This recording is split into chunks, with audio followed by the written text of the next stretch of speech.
नमस्कार। जय महाकाल भक्तों। मेरे प्रिय राशि मेष राशि के जातकों, हम आपका वार्षिक राशिफल लेकर आए हैं। जैसा कि हमने वादा किया था, सन 2021 का राशिफल मेष राशि वालों के लिए। मेष राशि के जातक सबसे पहली राशि है। काफ़ी सुखद अनुभव करेंगे 2021 में और एक नई ऊंचाइयों को छुएंगे। साथ ही हमारा आशीर्वाद भी मेष राशि के जातकों के साथ हमेशा बना रहेगा। जैसा कि हम आपको बताना चाहेंगे कि ये राशि जो हम आपको देते हैं ये पूरी मेष राशि है, लेकिन आपकी व्यक्तिगत कुंडलियों में जो ग्रह नक्षत्र होते हैं वे अलग अलग होते हैं। तो इसके लिए हमने वार्षिक राशिफल की व्यवस्था की है हमारे से। आप व्यक्तिगत रूप से भी अपनी कुंडली बनवा कर जो मेष राशि में फायदे होने वाले हैं वो आप ज़्यादातर रूप में अपनी निजी जन्म कुंडली के माध्यम से ले सकते हैं और अपने प्रश्न भी पूछ सकते हैं। खास तौर पर कि आप अगर कोई समस्याओं से घिरें, इसके लिए आप हमारे ऑफिस से संपर्क करेंगे तो आपको विस्तृत जानकारी अवश्य ही देंगे। अब हम बात करते हैं मेष राशि वालों के लिए। तो अगर पूरे वर्ष का सारांश रूप में अगर हम देखें कि वार्षिक राशिफल में मेष राशि वालों के लिए पूरा वर्ष कैसा रहने वाला है, तो इसके लिए हम जानेंगे कि मेष राशि का वर्ष 2021 मिश्रित फलकारी रहने वाला है, जहां उनके कार्य क्षेत्र में एक नई ऊंचाइयां व प्रमोशन के चांस उभर कर आएंगे। वहीं पर सामाजिक जीवन में तल्खी का सामना उन्हें करना पड़ सकता है, जो उनके पारिवारिक जीवन में आ सकती है। यानी कि उनकी बोलचाल में कुछ ऐसे कटु शब्द निकल सकते हैं जो उनके पारिवारिक और सामाजिक जीवन को नुकसान पहुंचा सकते हैं। तो उन्हें संभल कर चलने की क्षेत्र में आवश्यकता है। अब हम बात करते हैं मेष राशि के सामाजिक जीवन की।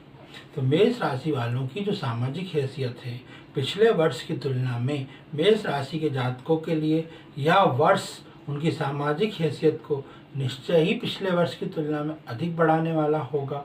मेष राशि के जातकों के लिए जो उनकी वाणी में उत्तेजना है, जैसा कि हमने आपको बताया द्वितीय भाव में, वो उनके सामाजिक संबंधों को ध्वस्त कर देगी। तो आप संभल के रहें, लेकिन आपको अपना अटका हुआ धन मिल सकता है अपनी कठोर वाणी से।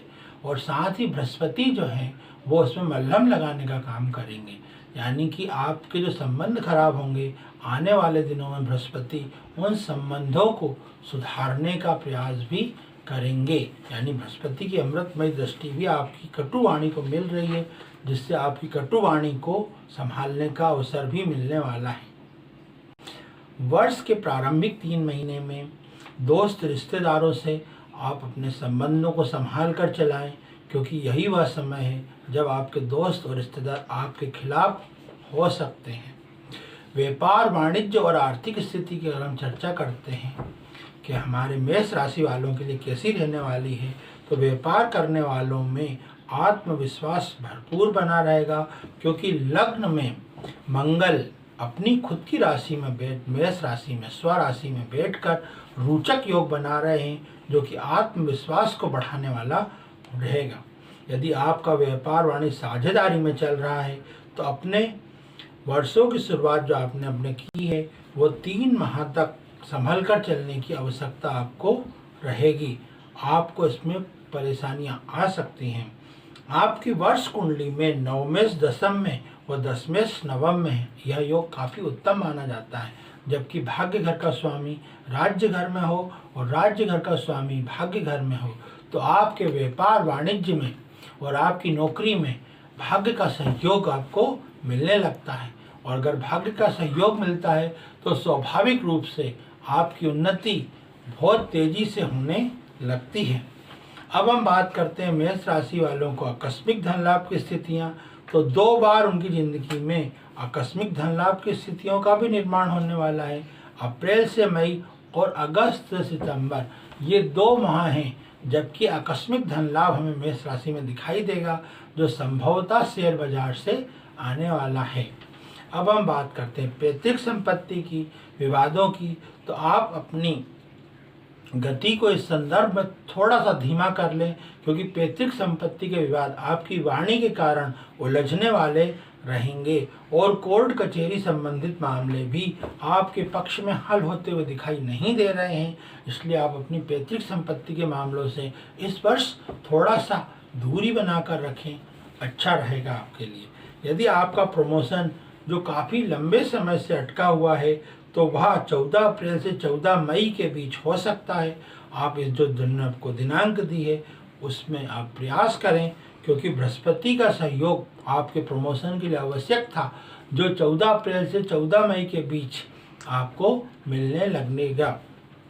यदि आपका व्यापार एक्सपोर्ट इंपोर्ट से जुड़ा है तो वहाँ पर बड़ी लाभदायक स्थितियाँ निर्मित हो रही हैं।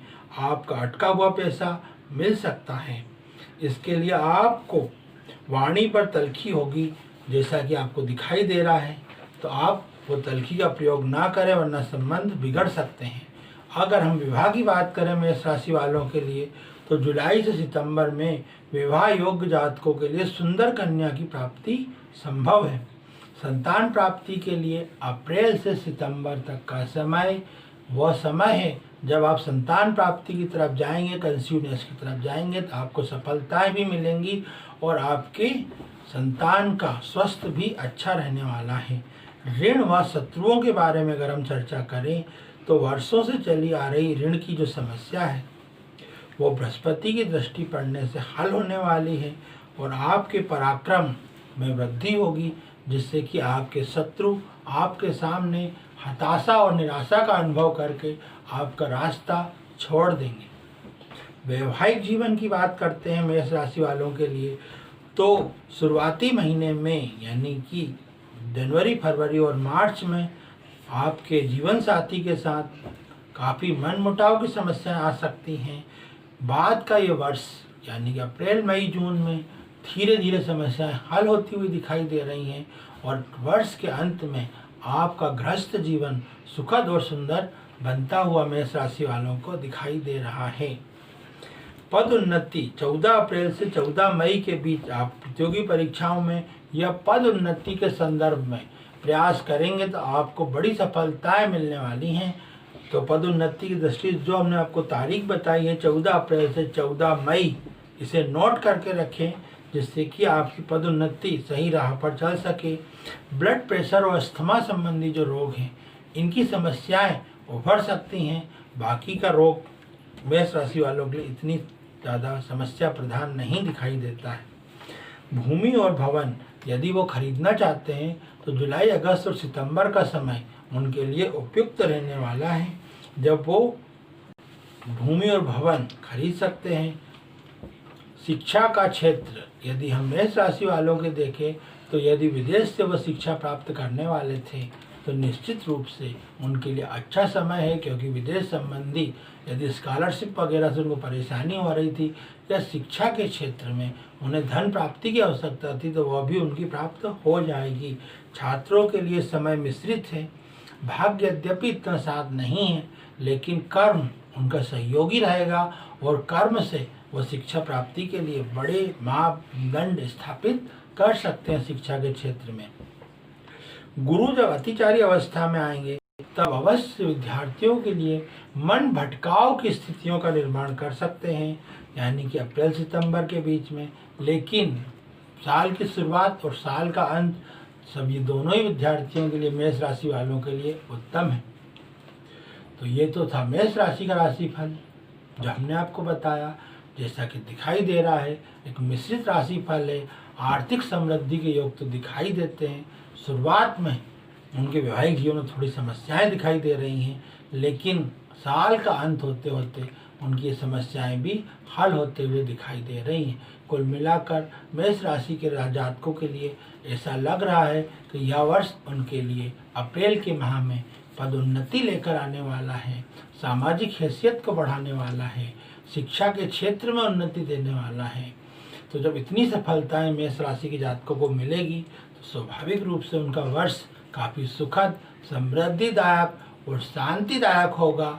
और हम चाहते हैं प्रेम से रहें मेष राशि के जातक और उन्नति और प्रगति का स्वाद चखें।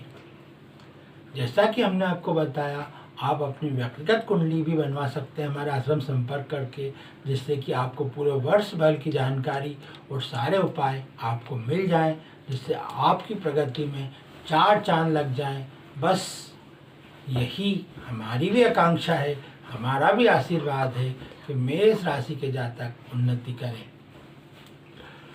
अब हम वो उपाय बताने वाले हैं जो वर्ष भर मेष राशि के जातकों के लिए लाभदायक सिद्ध होगा। कभी भी आपको यदि समस्याओं का सामना करना पड़े या आप समस्याओं से अपने को घिरा हुआ पाएं, तो मेष राशि के जातक इस वर्ष ये उपाय अवश्य अपनाएं। वो 1 हफ्ते तक ये उपाय करेंगे तो निश्चित ही उन्हें अच्छे परिणाम भी मिलेंगे।